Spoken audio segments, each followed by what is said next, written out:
दोस्तों, ये कहानी है एक बिजनेसमैन राजवीर मल्होत्रा की। उम्र 52 साल, भारत के नामी बिजनेसमैनों में से एक। RM ग्रुप ऑफ इंडस्ट्रीज का मालिक, रियल एस्टेट से लेकर हेल्थ केयर और टेक्नोलॉजी तक हर क्षेत्र में उसकी कंपनी का दबदबा था। मुंबई के वर्ली सी फेस पर उसका सी फेसिंग पेंट हाउस दुनिया के किसी भी लग्जरी होटल को मात दे सकता था। गाड़ियों की बात करें तो पोर्श, मर्सिडीज, बेंटले सब उसके गैराज में सजती थी। लेकिन एक दिन उसने अपने PA से कहा, रणदीप, कल किसी से मिलवाना है, लेकिन मैं उनके सामने भिखारी बनकर जाऊंगा। रणदीप हंस पड़ा, लेकिन राजवीर गंभीर था। सर, माफ कीजिए, लेकिन आप मजाक कर रहे हैं? नहीं रणदीप, अब मजाक इस समाज के साथ करने का वक्त आ गया है। दरअसल राजवीर कुछ महीनों से एक पैटर्न नोट कर रहा था। उसके ड्राइवर रामू ने एक दिन बताया था कि उसकी पुरानी फोर्ड गाड़ी एक बार गैराज के बाहर खड़ी थी। उसी वक्त एक भिखारी वहां आकर खड़ा हो गया और लगातार गाड़ी को देखता रहा। अंदर से एक सेल्समैन निकला और भिखारी को दुत्कारते हुए भगाने लगा, लेकिन भिखारी गया नहीं। उसने सिर्फ एक बात कही, क्या किसी गरीब को सपने देखने का हक नहीं?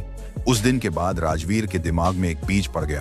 अगर मैं भिखारी के भेष में किसी शोरूम में जाऊं और कहूं कि मुझे कार खरीदनी है, तो क्या होगा? इस सोच ने उसे बेचैन कर दिया। दौलत से इंसान नहीं बनते, सोच से बनते हैं। और आजकल सोच तो बस दिखावे में उलझी है। राजवीर ने एक फिल्मी प्लान बनाया।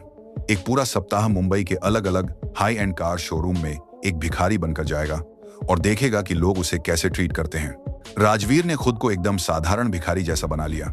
चेहरे पर धूल, फटी हुई शर्ट, गंदे बाल, टूटी चप्पल और एक झोला जिसमें कुछ नकली रद्दी पन्नियां और 2-3 सिक्के पड़े थे। पहला दिन बांद्रा का एक प्रसिद्ध लग्जरी कार शोरूम गया। वह जैसे ही अंदर गया, रिसेप्शन पर बैठी लड़की ने उसे घूर कर देखा। उसके पीछे से एक सिक्योरिटी गार्ड आया और बोला, चल बाहर निकल, यहां भिखारी नहीं आते। राजवीर बोला, मुझे कार लेनी है, देखने आया हूं। हंसी के ठहाके गूंजे। तू कार? किस्मत अच्छी है जो AC में सांस ले रहा है। राजवीर शांत रहा, मुस्कुराया और बाहर चला गया। लेकिन CCTV में रिकॉर्ड हो चुका था और उसके एक आदमी ने वो फुटेज सेव कर ली। अगले 4 दिनों तक वो अलग अलग शोरूम में गया। हर जगह एक जैसी कहानी। किसी ने पानी नहीं पूछा, किसी ने सीधे गेट से बाहर कर दिया, किसी ने तो मोबाइल से उसका वीडियो बनाकर सोशल मीडिया पर डाल दिया। बांद्रा में भिखारी आया बेंटले खरीदने, लेकिन 5वें दिन एक नई कहानी हुई।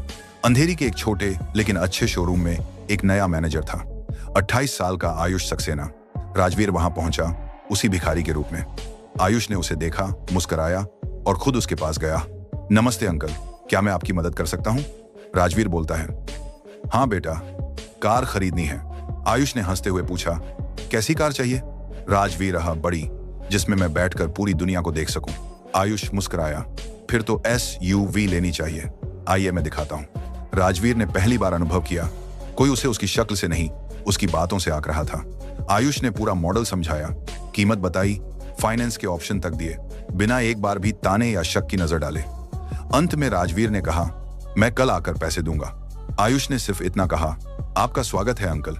अगले दिन राजवीर उसी भिखारी के रूप में वहां पहुंचा, लेकिन इस बार उसके पीछे 3 बड़ी गाड़ियां लगी थीं, जिसमें कैमरा क्रू, सिक्योरिटी और मीडिया मौजूद थी।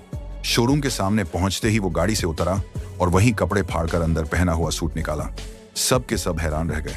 फिर राजवीर मल्होत्रा ने खुद अपने नाम का परिचय दिया, मैं वही हूं जो कल भिखारी के रूप में आपसे मिलने आया था, और आज मैं वही SUV खरीदने आया हूं कैश में। आयुष की आंखों में आंसू थे। राजवीर ने माइक पर कहा, यह कहानी सिर्फ एक कार की नहीं है, ये कहानी है सोच की। जिनके पास सबसे कम होता है वो भी सपने देख सकते हैं, और जिनके पास सब कुछ होता है वो अगर अपनी सोच खो दे तो कुछ नहीं बचता। मैंने ये टेस्ट इसलिए किया क्योंकि मैं देखना चाहता था कि आज भी इस देश में इंसान को इंसान समझा जाता है या नहीं। इस कहानी की खबर अगले दिन हर मीडिया चैनल पर थी। अंदर नेक्स्ट जन बाद में बिजनेसमैन बना भिखारी और खरीद ली 2 करोड़ की कार। एक भिखारी को कार बेचने वाला सेल्समैन बना हीरो। राजवीर ने आयुष को अपनी कंपनी में VP सेल्स बना लिया। बाकी सभी शोरूम्स को एक पत्र भेजा जिसमें लिखा, आपकी गाड़ी तो अच्छी है, लेकिन सोच थोड़ी पुरानी है।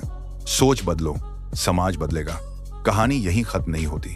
राजवीर ने एक नया प्रोजेक्ट शुरू किया, रिस्पेक्ट फर्स्ट, जिसमें हर बड़े ब्रांड को ट्रेनिंग दी जाती थी कि कैसे हर ग्राहक से इज्जत से बात की जाए, चाहे वह करोड़पति हो या सड़क पर बैठा भिखारी।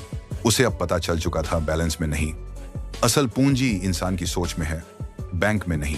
दोस्तों, इस वीडियो से आपको क्या सीख मिली हमें कमेंट में जरूर बताना, और हाँ, आप अपने इस चैनल जेनू ऑफिशियल को सब्सक्राइब जरूर कर लें।